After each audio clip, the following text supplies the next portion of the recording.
Hey everybody, welcome back. In this video, I'm going to be providing a quick walkthrough of a project I've been working on recently. Naturally, I think the best place to start here is to put the project into perspective.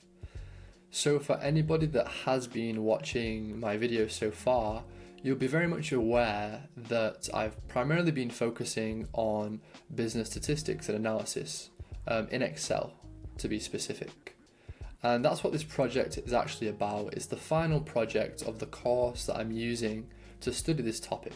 So the project itself is composed of 4 assessments. The first one was a quiz that tested my theoretical knowledge about this subject. It was quite challenging, but I did pass the test with flying colours, so I'm very happy about that. The second assessment was composed of 2 parts. And they were similar in some way. So they were both similar because they both required performing a difference in means test on a dataset in Excel. So for all you people out there that don't know anything about statistics, I'm going to quickly explain what a difference in means test is. So a difference in means test is a type of hypothesis test.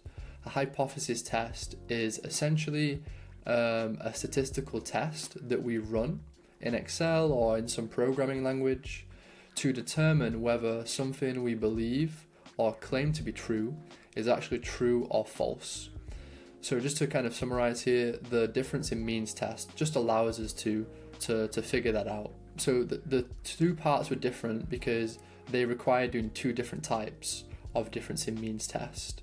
The first one was a standard difference in means test. It's essentially means that we assume equal or unequal variance in the data that we're using. On the other hand, the second difference in means test required performing a t-paired difference in means test. This is essentially where the data that we're comparing is related in some way, and hence where the word paired comes from in this case. The third assessment, which is the one that I actually completed today as I record this video, involved creating a linear regression model in order to determine the influence that certain variables had in my dataset had on the dependent variable. In this case, it was housing price. The primary function of the model was to calculate housing price, but the assessment itself didn't require me to make any predictions. It was just concerned with analyzing the coefficients, which I'll explain more about later in this video, and then understanding the relationship between the dependent and independent variables. The final assessment, the 4th one, I'm going to start this most likely tomorrow, and the 4th one is actually when I'll be using my model to actually make predictions about the price, the value of a house on the market. So I'll make another video about that most likely later this week. With that out of the way, the remainder of this video will just focus on the third assessment that I mentioned, and I'm going to be providing a walkthrough of what the project was about, how I went about completing it, and the overall significance of the project itself. So as I was saying just a moment ago, the third assessment, the project itself, was primarily concerned with creating a linear regression model in Excel to determine which variables in my dataset had the greatest influence on the price of the houses that I was studying. So let's actually dive into my work, and I'm going to be explaining step by step what I did and finish with why that's important. So usually the first step in completing a data science project is cleaning and preparing the data. So in essence, what this means is we remove any of the data that we're not interested in, and we keep the data that we are interested in. And a big part of this process is setting some guidelines to get really specific as to which of the variables or which parts of the data we're interested in keeping. So fortunately for me, the project that I'm working on, that we're going through right now, it came with some guidelines. So I was advised that I was only interested in the 2013 dataset. This is the file that we're in right now. And I also had to remove any houses that were lower than 1,000 USD in value. And then the final guideline was that I had to keep all the houses that were type 1 and structure type 1. And in this context, this was just a notation used to represent single family housing, because that was the category of housing that we're interested in studying. So after that, it was up to me to delete the data and keep the data that abided by those principles. And this was actually important because the important thing about creating a linear regression model, or any statistical model for that matter, is that the model is really only as good as the data that you put in. So if you put dirty data into the model, in other words, data that contains many errors or is missing a lot of data or contains outliers, these are essentially data points that aren't representative of the data set itself, then the model performance is significantly flawed and it doesn't really give you an accurate representation of the output that is being produced by the model. So once I've gone through this and got rid of all the data, which I did do, that led me to, I copied and pasted it and I put this into my own file so I could begin working with it. And once I did this, I began to explore the data, which is essentially the second point that we're going to go into right now. So we've cleaned the data and we've decided which of the variables are important to us to help us solve the problem we're working on. Now it's time to explore the data. In other words, we want to learn more about the data that we're going to work with. And a good way to do this is to actually use descriptive statistics. And in essence, descriptive statistics are essentially numbers or visualizations that describe the data that we're working with. So broadly speaking, we have two categories. We have numerical and visual graphical. And right now you can see the numerical descriptive statistics that I calculated in Excel for each of the variables that I was interested in working with. So we have the mean, really common descriptive statistic used in data science and is a measure of central tendency. In other words, it teaches us it tells us about a central aspect of the data itself. We have the standard deviation, also a very important descriptive statistic. This is a measure of dispersion. It tells us how spread out the data is. And of course, we have many other numerical descriptive statistics that give us some indication of the behavior of the data that we're working with. But going on to the graphical descriptive statistics, I think these give a much better indication as to how the entire data set is behaving. So as you can see, I made two graphs for my project. I made one where I plotted the value as a histogram. And the reason histograms are used is it tells us how frequent a value is in your data set. So we can begin to see where most of the data is distributed or located. So as you can see here on the big bar, I'll zoom in a little bit, this is where we have the greatest level of frequency, so where most of the data points lie. And then in this case, the trend goes downward, so it's skewed to the right. And in the case of linear regression, it's not good to work with data that doesn't follow a normal distribution. In other words, a distribution doesn't follow a bell curve. So one way that we can actually manipulate the data set to actually begin figuring out which of our variables is best used for the dependent variable, the variable that we're interested in studying in terms of how it's influenced by the rest of the variables, we can apply a logarithmic transformation. And as you can see, it follows more of a bell curve.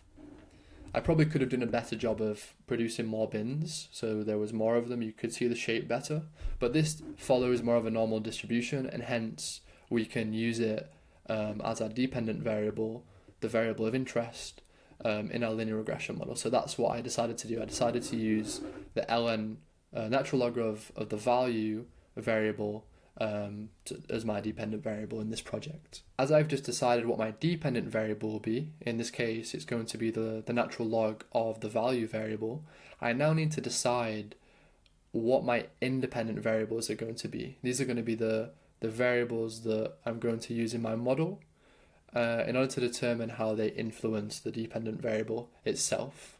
So there are a couple of ways that we deal with each of these variables depending on the type of variable that we're dealing with. And broadly speaking, we have two types of variable. We have categorical and numerical. So beginning with categorical, funnily enough, the first variable that I chose to use for my model is categorical.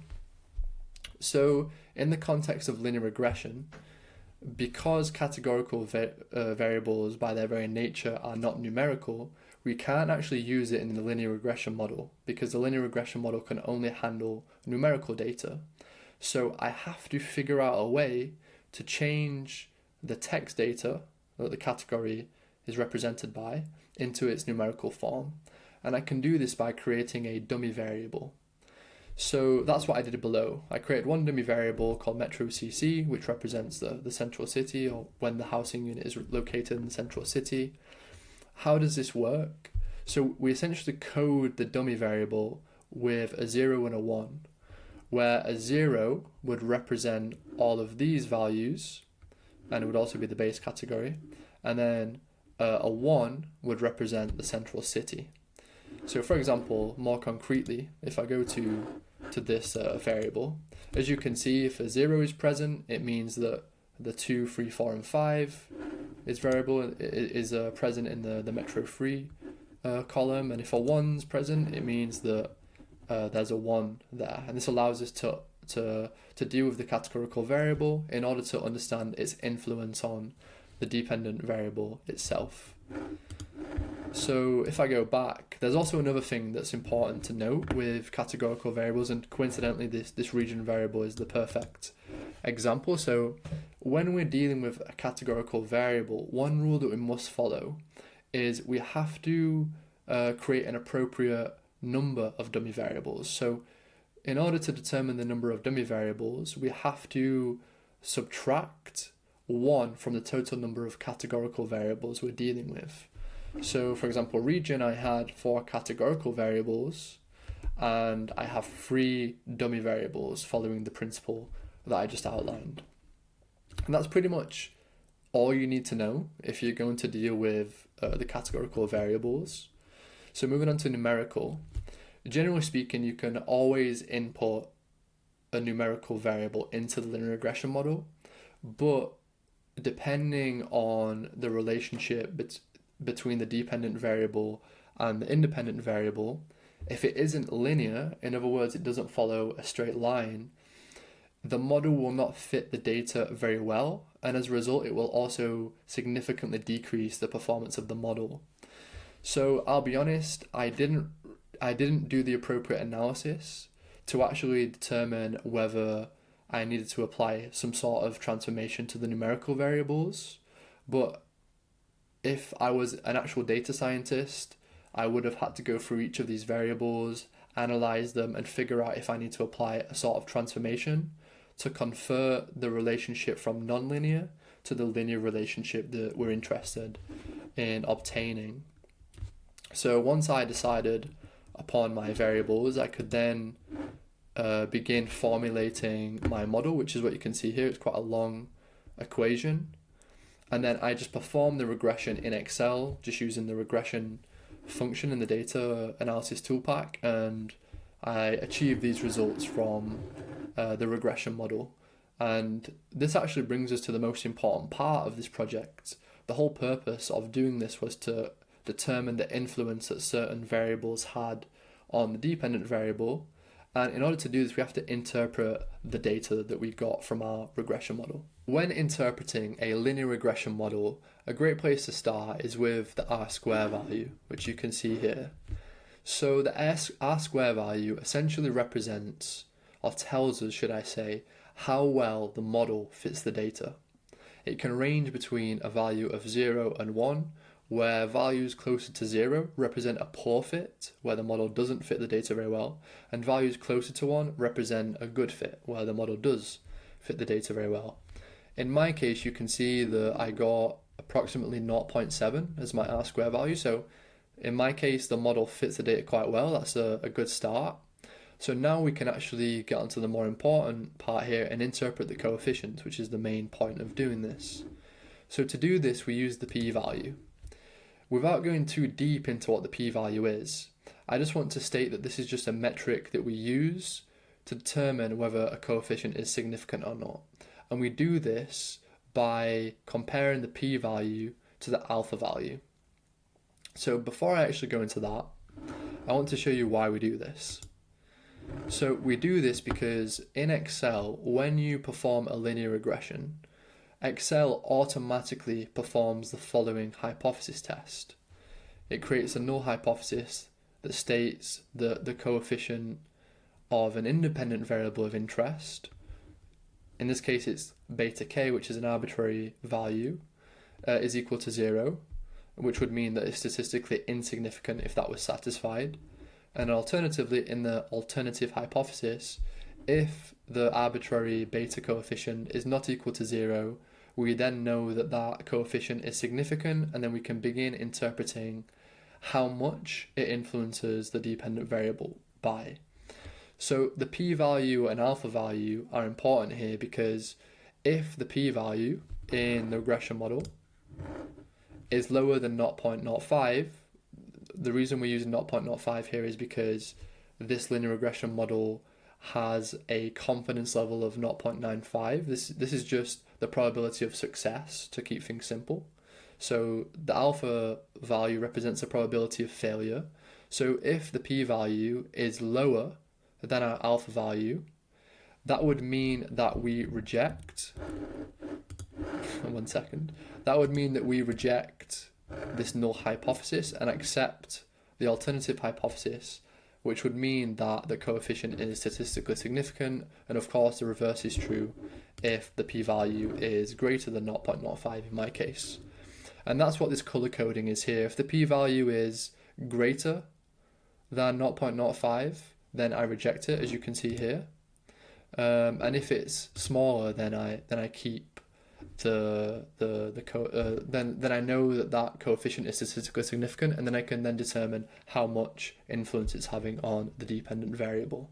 Another key thing to note as well, the way that we interpret the coefficients, if they are statistically significant, is different depending on if the variable is a categorical or numerical variable. So for example, this first one here, metro CC, is the one that I used earlier in this video, is a categorical variable. It's statistically significant, which means that I must interpret the coefficient. So because by its very nature, a dummy variable is a variable that we use to distinguish the difference between different categories by using a numerical scoring system, if the variable, or rather the coefficient, is statistically significant, it just means that the y variable, the dependent variable, is influenced by a certain percentage in this case, because I'm dealing with a semi-log model, which I'll get to in a moment, relative to its base category. So as I said here in the first, earlier on in the video with Metro CC, 0 is the base category, and 1 is represented by, 1 represents a central city. So here what this coefficient is essentially saying is that if the housing unit is located in a central city, then the price of the house decreases by approximately negative 0.07%, and that's the relationship between that value. That's how much it influences it, as I keep making out here. Whereas if it's for a numerical variable, process is the same, p-value is less than alpha, statistically significant, I then go over to the coefficient, and because I'm dealing with a semi-log model, which is what I mentioned earlier, what this means is that the dependent variable is in its log form, and then the independent variables are in their linear form. So I have to interpret this in a certain way. So because it's a semi-log model, I have to interpret it as follows. So I have to state that 1 unit increase in the FMR, which is the fair market rate in this case, results in 100 multiplied by the value of this coefficient percentage increase in price. All other variables remaining the same, meaning that if none of the other variables are changed and we increase this one by 1 unit, the following influences is happening, as I just said there. And that's essentially how we interpret the coefficients here. Part of this project was me writing all this up. I'm going to actually put this project online, so if anyone is interested, they can just check it out and get more details. But yeah, these were the explanations behind my interpretations of each variable and so on. And that's kind of, in a nutshell, that's actually what brings us to the end of the project itself. I just had to write everything up and then, of course, make a note of my key findings, and that essentially just solidified, I believe, the project itself. And yeah, I guess this being one of the first projects that I've done as part of this ultra learning project, I can say that learning by doing and actually doing these kinds of projects, and also in addition to that, making these videos explaining what it is that I'm doing and why I'm doing it is an extremely effective way to consolidate everything I've been learning and just integrate all the knowledge and skills together as well, which is just something to make a point of here. Which brings us to the final question here. Why is this work significant? Why is it important in some way? The answer is quite simple. In this project, I was using housing data. More specifically, I was investigating how certain characteristics of the house itself influence the price of the house. You can very easily imagine that a real estate company, for example, could create a similar model to calculate the price of houses on the market. Maybe they can then use this information to sell a house at an appropriate price, or maybe they can also use it to determine whether certain houses on the market are being sold below the market rate. They could then buy this house for a cheaper price and then sell it on for more. The list goes on. There are numerous reasons here. So I guess more abstractly, you could even just zoom out here and just substitute a different company with a different product with different characteristics. You can imagine that they would want to know how these characteristics influence a certain variable of interest. And in a nutshell, that's why this kind of work is important and useful in some way. And that brings us to the end of this video, guys. I want to say thank you for listening. It was truly a pleasure to be able to walk through my project together with you guys. And if you're new to my channel and you want to learn more about my ultra learning project, please click the link here where I talk about it in more detail. And I look forward to seeing you guys next week, where I provide another update on my ultra learning journey. Until next time.